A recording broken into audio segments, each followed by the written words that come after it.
come up to space. Oh my God, where am I? Tell me the stars you see. I'm on the other space, oh my God. Wake me up, please wake me up. I don't like here. I'm drifting so far. I'm afraid. Hello sa inyo mga kaibigan. Ito naman po ako, mbag-mbag na naman tayo. Wala ka bang ginagawa? O may ginagawa ka? Wala tutulog ka na, bangon, gumising ka. Samahan mo muna ako na matulog, please. Yung kaibigan na matagal ko nang hinahanap, inaantay ko siya ng matagal na hindi ko siya makita-kita. Nagparamdam, pero hindi siya nagpakita. May inutusan siyang tao para gumawa ng isang bagay para sa kanya at ipatid sa akin ang mensahe. Alam niyo ba kung ano yun? Magugulat kayo. Nagpapahanap siya ng bahay at lupa tsaka lote. Pero unahin ko na muna yung bahay at lupa. Sabi ko dun sa inutusan, bakit hindi siya maghanap? Ang sabi naman niya, inutusan lang siya para sabihin sa akin yon. Hindi niya may trabaho yung tao at sa akin pinapagawa yung trabaho yon. Ipapahanap sa akin ang bahay at lupa dahil may pagbibigyan daw siya. Sino kaya? At hindi pa nagpapakilala sa akin yung taong yon. Siguro malalaman niyo kung sino yun sa dulo ng video na to.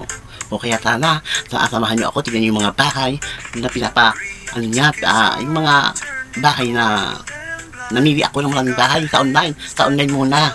At pinakita ko doon sa taong inutusan. Sabi ko, okay, may mga ganito. At ipinaka naman niya doon. So, wala pang desisyon hanggang ngayon kung ano ba ang balita. Malalaman natin sa bandang dulo.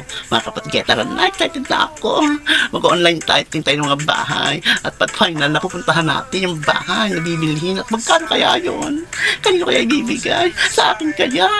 Sa akin, no? O, kung mainggit, pero kung mainggit, ha? Kung nabigyan na kayo, huwag kayong maghangad ng higit pa doon sa bigay sa inyo.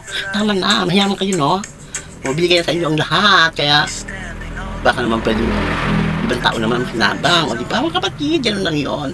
Kaya, yung mga nalulungkot ng mga tao, kapag may nakikita ang taong umuunlad, yung mga asenso, huwag kayong ganun, at huwag yung makiling kayo sa ibang tao. O, tara na, samahan nila ako mag-online sa tingnan sa mga bahay. Kaya, nakikita ako.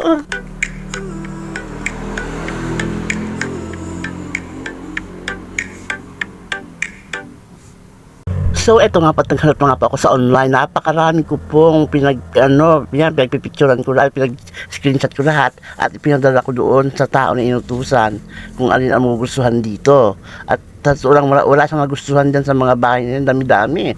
Wala talaga siya nagustuhan kahit isa. May siyang hinahanap ng design at ito ang nagustuhan niya. Ito pala ay style yun ng Japanese design, ang Japanese yung bahay na yung kanina.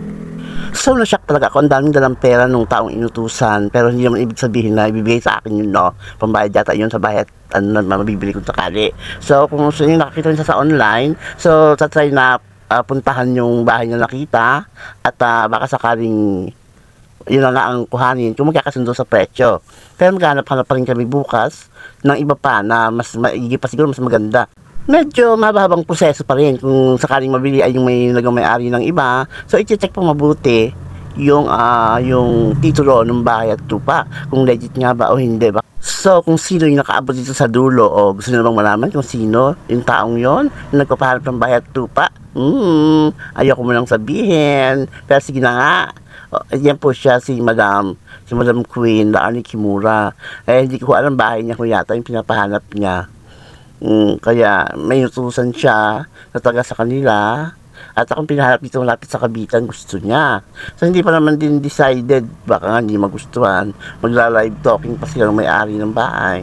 For the meantime mga kapatid, pakinggan muna natin Adults of Greed na ipinost ni Sir Magurman Tanguro.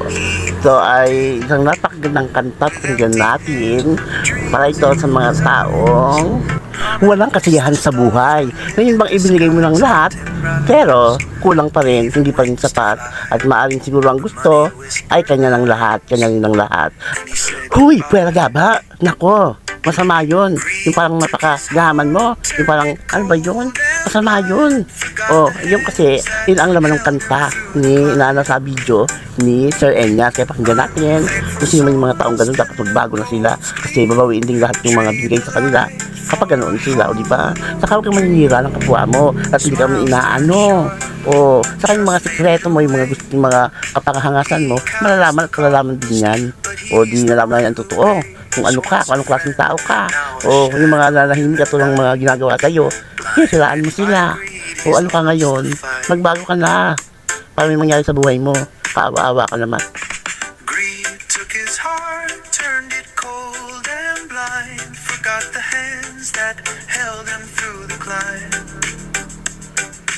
Unthankful soul lost in the gold's gleam, betrayed the light for a hollow dream. All the love that he threw aside echoes in the silence where truth can't hide. Money's chains, they bind so tight, but no fortune can buy back the light. In the end, he's standing all alone, a king of ashes on a broken throne. Greed was his crown, but it's made of sand. An unthankful man with empty hands.